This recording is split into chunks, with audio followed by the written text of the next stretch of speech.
All right, so there we go. Perfect. Okay, so this is my journal summaries assignment for Indigenous 1 of 90. So I'm just going to get this little bubble out of here. I'm not very good with. Perfect. Okay, there we go. Okay, so I'm just going to start off with a little introduction to what the Truth and Reconciliation Commission is. So, the Truth and Reconciliation Commission of Canada, or TRC, was created through a legal settlement between residential school survivors, the Assembly of First Nations, Inuit representatives, and the parties responsible for the creation and operation of the residential schools. So, that would be the federal government and the church bodies. So, the point of the TRC is to inform all Canadians about what actually happened in the residential school.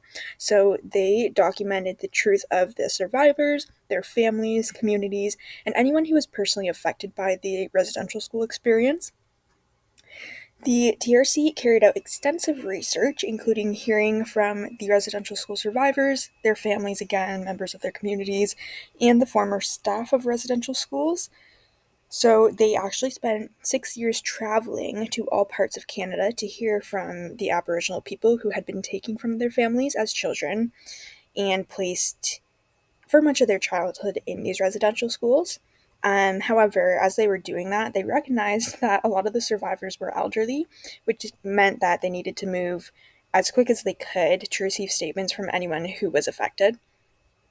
So, how does this link to my journals, which I will go over as soon as I'm done this slide? So, much of the discussion in my journals was about the residential school system. So, not just about the residential schools, but about how many people don't know the reality of them. So, we're provided with the facts, like the numbers of children who are forced into the institutions, the number of children who passed away in the institutions, but we will never truly understand the experiences of the tortured children. So, the Truth and Reconciliation Commission did the extensive research for us to put the Indigenous' stories into words. This was a productive way of getting the truth out to the public and to begin reconciliation. So, although as Canadians will never be able to fully understand the pain that they endured, the Truth and Reconciliation Commission has allowed us to realize the extensive need for reconciliation. All right, so we're going to move into the first call to action. So this call to action actually relates to two of my journals, so it's 1 and 3. So this call to action is number 62, which is it calls to develop and fund Aboriginal content in education. So this call to action is in progress. There are projects underway.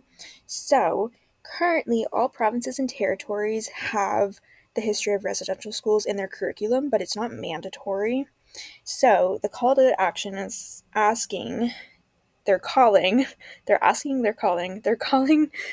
upon the federal government, provincial and territorial governments, in consultation and collaboration with survivors, Aboriginal peoples, and educators to make age appropriate curriculum on residential schools, treatise in Aboriginal peoples' historical and contemporary contributions to Canada, a mandatory education requirement for kindergarten to grade 12 students. They're also asking them to provide the necessary funding to post-secondary institutions to educate teachers on how to integrate Indigenous knowledge and teaching methods into the classroom, and to provide the necessary funding to Aboriginal schools to utilize Indigenous knowledge and teaching methods in the classroom. And lastly, they're asking them to establish senior level positions in the government at the assistant deputy minister level or higher dedicated to Aboriginal content in education. So, in Ontario, some of the curriculum that initially included mandatory Indigenous content is now optional. So, for example, me personally, I've had Indigenous. Oh, I just want. Okay, perfect. I thought my screen shut off. So, I've taken classes where there's been Indigenous units, but none of them are compulsory courses. So, for example, I took grade 12 English, that was compulsory, but we read the book Indian Horse, which was very heartbreaking, by the way. There was such a huge plot twist at the end, and even though I kind of saw it coming, I still bawled my eyes out. But before we read Indian Horse, we did a small, little, teeny tiny unit on the Indigenous peoples, and we only really looked at residential schools, intergenerational trauma, and then we spent maybe 5 minutes looking at all the calls to action. And this wasn't nearly enough for us to fully understand the trauma and the hardship that the Indigenous community has had to endure. Therefore, I fully agree that there should be a mandatory course. So, this call to action links to my third journal entry that I wrote on September 18th. So, in this entry, I stated that my mother was oblivious to the fact that some Indigenous communities still do not have clean water. I mentioned that I was mind blown that she didn't know, as this information was exposed to me in school in one of my classes, again, just in one of the little tiny units. Clearly, my mother did not learn this in school, whether it was too early in time, which I would like to make very clear. I am not calling my mother old because she would be very upset with me. Or if she did not take the courses that had those little tiny units of Indigenous studies in them. So I'm not too sure, but the fact of the matter is that she didn't know, and this information is critical. So, in order to prevent generations upon generations growing up without attaining this very important knowledge, I agree with the call to action. This also links to my first journal that I wrote on September 15th, and in this journal I discussed why my classmates were enrolled in this class. I mentioned that a lot of the answers were just because I needed the credit. Well, I didn't understand while I was writing my journal. I'm now realizing that this is a really shameful answer. As Canadian citizens living on stolen land, the least we can do is learn about the Indigenous heritage, culture, traditions, and values. We should be excited to learn about all these things, as they are our ancestors. This is sadly not the case a lot of the time. By having mandatory Indigenous classes in certain areas of studies, students are forced to recognize and understand the Indigenous community. This means understanding their struggles, therefore being able to emphasize and initiate change. On the other hand, some of my classmates said that they took this class because they personally have Indigenous relatives and they wanted to get to know their background more. So, without having this course available, perhaps some students wouldn't have looked into their family history to see if they had Indigenous heritage. So, this heritage, oh, my cat just stepped on my laptop. This heritage would have been lost in time. Alright, so we're going to move on to the next call to action. So, this is call to action 58, and this call to action is the Pope to issue an apology to residential school survivors. So, this one is actually not started.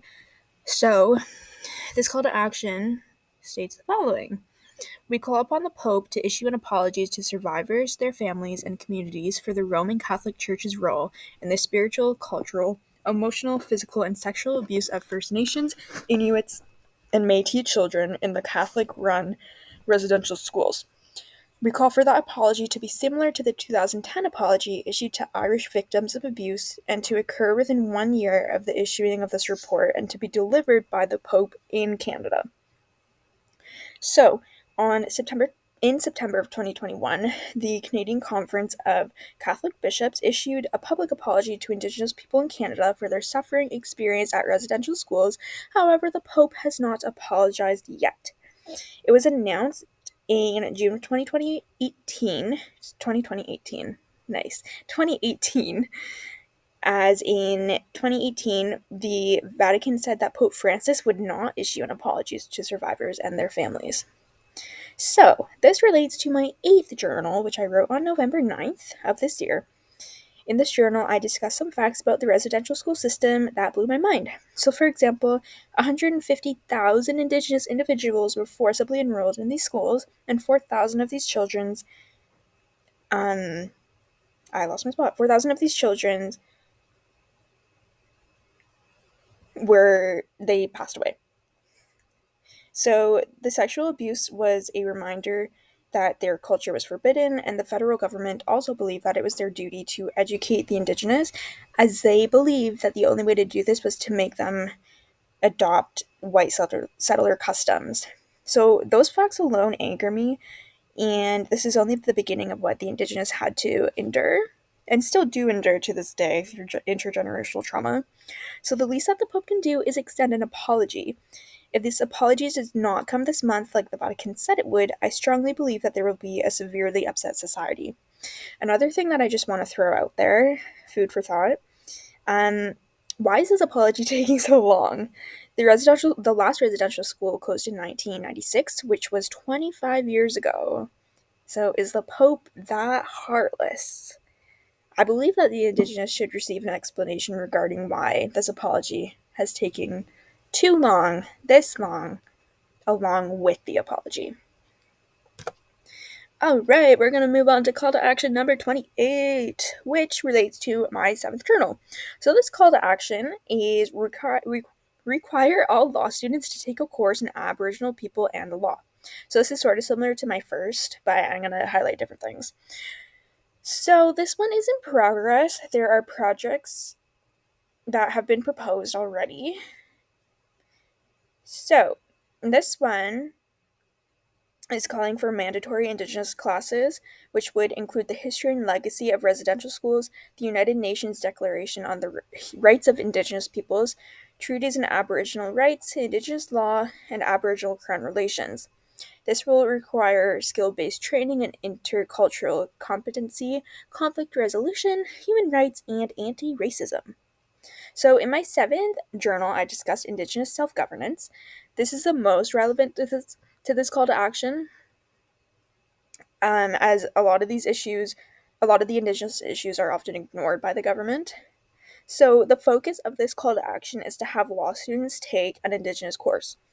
This is highly important as it was just previously stated that Indigenous issues are ignored by the government officials. So by having generations of law students grow up without attaining knowledge about the Indigenous, their issues will be irrelevant to them, which will lead to the Indigenous community to continue getting their requests ignored.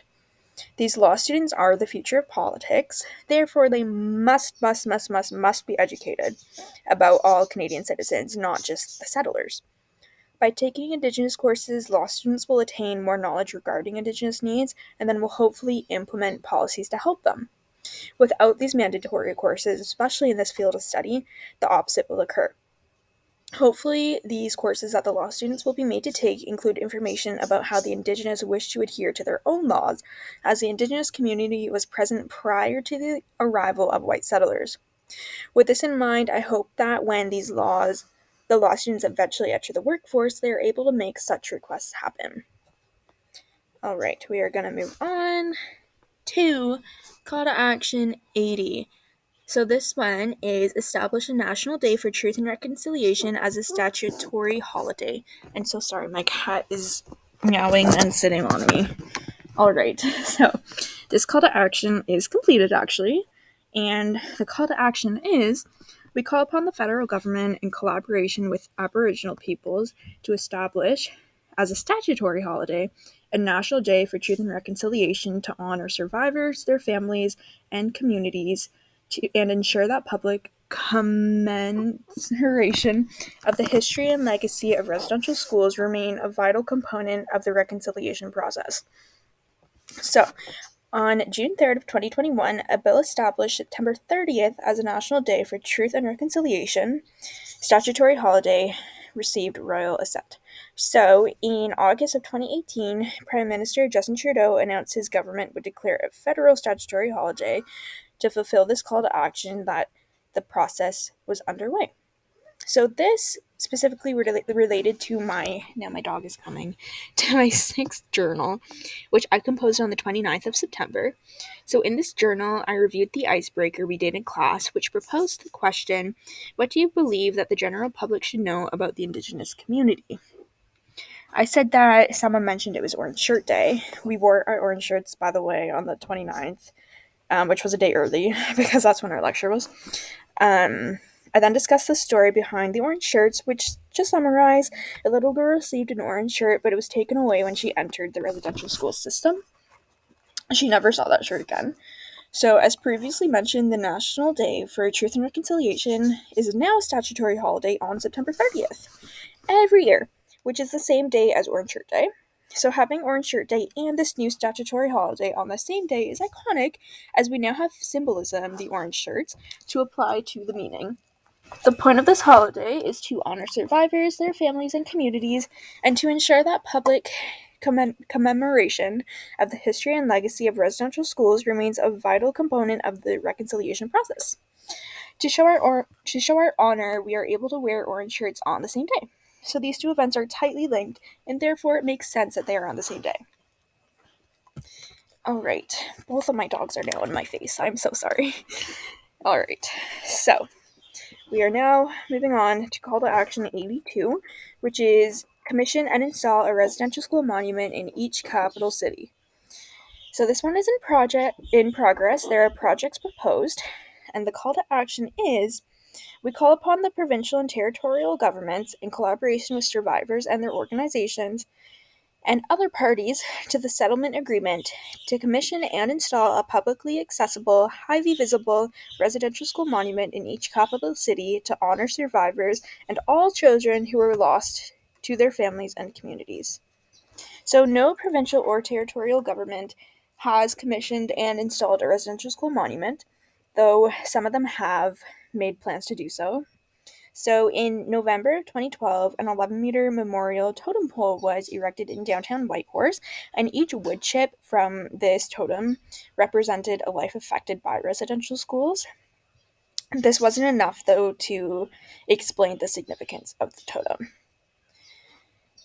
The city of Toronto is actually planning to consist a teaching, learning, sharing, and healing space at Nathan Phillips Square outside Toronto City Hall, centered around a sculpture.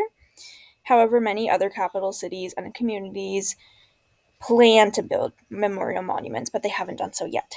So, this relates to my 9th journal, which I wrote on November 11th, and in this journal, I discussed the word assimilation. So, the definition of this word is a process by which a dominant group imposes its institutions and cultures on another group, which causes the subordinate group to be absorbed into the dominant group. Assimilation is evident in the residential school system. The dominant group, so the white settlers, imposed Christianity and white settler customs onto the Indigenous and further stripped them of their culture, which caused the subordinate group, the Indigenous peoples, to be absorbed into the dominant group.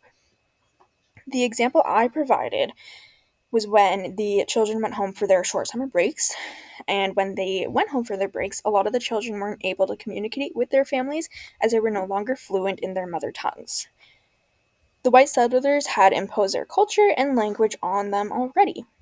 So the way that the Indigenous were assimilated into dominant society was not only wrong, but the ways in which the dominant group went about it was overly abusive. As learned previously, the white settlers used force with no hesitation in order to assimilate them into white settler customs. By installing monuments in every city, society will be able to be reminded that despite how Canada tried to stop the Indigenous of their how they tried to strip them of their identity and assimilate them into our culture, they are still their own unique peoples. They have their own culture, and Canada will never be able to take that away from them. Residential school systems tried hard to make them like the white settlers, which ultimately led to a loss of culture.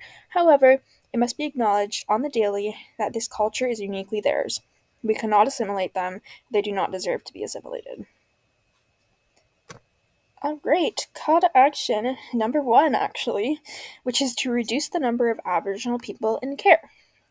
So this one is in progress as well. There are projects proposed. I do that every time. And this call to action is a little bit longer, but I'm going to read it off. So it is as follows. We call upon the federal, provincial, territorial, and Aboriginal governments to commit to reducing the number of Aboriginal children in care by monitoring and assessing neglect investigations, providing adequate resources to enable Aboriginal communities and child welfare organizations to keep Aboriginal families together where it is safe to do so, and to keep children in culturally appropriate environments regardless of where they reside. Ensure that social workers and other people who conduct child welfare investigations are properly educated and trained about the history and impacts of residential schools. Emphasis on that one. And to ensure social workers and others, I just said that one. No, I did not. Ensure that social workers and others who conduct child welfare investigations are properly educated and trained about the potential for Aboriginal communities and families to provide more appropriate solutions to family healing. And lastly, requiring that all child welfare decisions consider the impact of residential school experience on children and their caregivers. So, This one relates to the journal I wrote on September 22nd, which was Journal 4. The content of this journal included Professor Longboat's explanation of why Indigenous children often do not participate in extracurriculars or go on field trips. So, the reason behind this was because their parents often have to work long hours to obtain the necessities of survival, so older siblings must rush home and watch their siblings. At the end of my journal, I made a connection. I explained how I knew that Indigenous are disadvantaged as a group, and some of them are the poorest in society. This means that they do not have sufficient supplies of resources, such as clean water or food. So, due to the absence of these things, parents must spend more time working in order to afford them, which leads to older siblings having to watch the kids. Social services can find this as dangerous and may remove children from the home and put them in care, as they do not believe their parents can attend to them efficiently. However, in this call to action, it's asking for social workers to be properly educated about Aboriginal communities and to provide more appropriate solutions to family healing. If the social workers were to understand that the Indigenous have been marginalized for an eternity, perhaps they would be able to either bring change about that or to find solutions that do not involve pulling families apart or putting the children in care. So, for example, food banks or supplying bottled water, as water and food are a human right. All right, we're almost there. So, we're on call to action number 57, and this one is to educate public servants on the history of Aboriginal peoples. This one is also in projects. I switched it up again. This is also in progress. There are projects underway, and this call to action states the following. We call upon federal, provincial, territorial, and municipal governments to provide education to public servants on the history of Aboriginal peoples, including the history and legacy of residential schools, the United Nations Declaration on the Rights of Indigenous Peoples, treaties and Aboriginal rights, Indigenous law, and Aboriginal Crown relations. This will require skill-based training in intercultural competency, conflict resolution, human rights, and anti-racism. So, the Canada School of Public Service is developing curriculum for federal public servants around reconciliation and the findings of the Truth and Reconciliation Commission report. There are currently 6 online courses and 6 classroom courses available in these Indigenous learning series.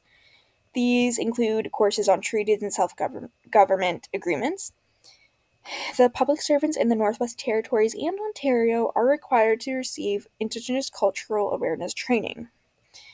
Since 2018 of June, Alberta public servants are required to take a mandatory one-day course on Indigenous history and culture. So there are parallels between this call to action and call to action number 62. However, I am going to outline some different things here. So, this call to action relates to my second journal that I wrote on September 17th. In this journal, I talked about the discussion post that we had, which was, as a Canadian, what do you think you deserve? I outlined that in order to deserve something, you must do something worthy of a reward, which I, as a Canadian, have not personally done. Another thing that I quickly stated was that Canadians do not deserve as much as we think, as we are living on the stolen land. What did we do to deserve this land? I don't think anything. The Indigenous, on the other hand, inhabited it first, and some citizens still believe that they deserve things like clean water over the Indigenous. This call to action is asking for public servants to simply be educated about the Indigenous population. This is important as a lot of the public servants are frontline workers who interact with Indigenous people on the daily. So without knowledge about their culture and history, how will public servants be able to treat them in a considerate way? Further, some public servants, like police officers, often believe that they deserve the right to put Indigenous in their place, quote unquote. Upon further thinking, do they? Yes, we have established law to keep peace and order, but why do public servants deserve to boss around the Indigenous when the Indigenous were here first, and further had their own government intact before white settlers even got here? Just food for thought. So, by educating public servants on the Indigenous, it would be wished that they understand Indigenous history and therefore treat them with utmost respect as we are living on their land. Alright, I believe this is the last one. So, call to action 74 it is to inform the families of children who died at residential schools of the children's burial locations. This one is in progress. There are projects proposed. I said it right this time. All right. So the call to action is as follows. We call upon the federal government to work with the churches and Aboriginal community leaders to inform the families of children who died at residential schools of the child's burial location and to respond to families' wishes for appropriate commemoration, ceremonies, and markers, and reburial in home communities where requested. So, just some little side facts. Many First Nations have began searching for unmarked burial sites near former residential schools. In the report in regards to missing children, burials, and residential school records, it states that remains will be returned to Indigenous communities when requested, and or memorial ceremonies and commemorative markers will be arranged. There have also been cases of families taking the initiative for the reburial of family members. So, for example, in 2011, through community fundraising efforts, the body of Charlie Hunter was returned to his home community. He actually died of drowning in 1974 at St. Anne's Residential School in Fort Albany in Ontario. So this one's a little bit more of a touchy subject, so I won't go too much into detail. However, it does relate to my 5th journal that I wrote on September 29th of this year. And in this journal, I wrote how Professor Longboat was telling us what Indigenous communities do when an individual passes. So some of the things I wrote down were that they have a 10-day feast for grieving, which means they're not available for school or work. The Indigenous individual that has passed is laid down in the house that they lived in. Singers sing traditional songs for burial, and food dishes are put out, but a food dish is put out for the Indigenous individual that has passed as if they are going to eat it. At the end of the night, this dish is put into the fire. So seeing that the Indigenous community holds this much value in their members is heartwarming. I personally think it is sweeter than a traditional funeral. The ways in which the Indigenous grieve sound very personalized, and I really respect it. The other thing that comes with hearing the way that they grieve is pain. So many of the Indigenous children passed away in the residential school system, but their deaths weren't reported. This means that their families were not able to grieve for them in their typical traditional ways.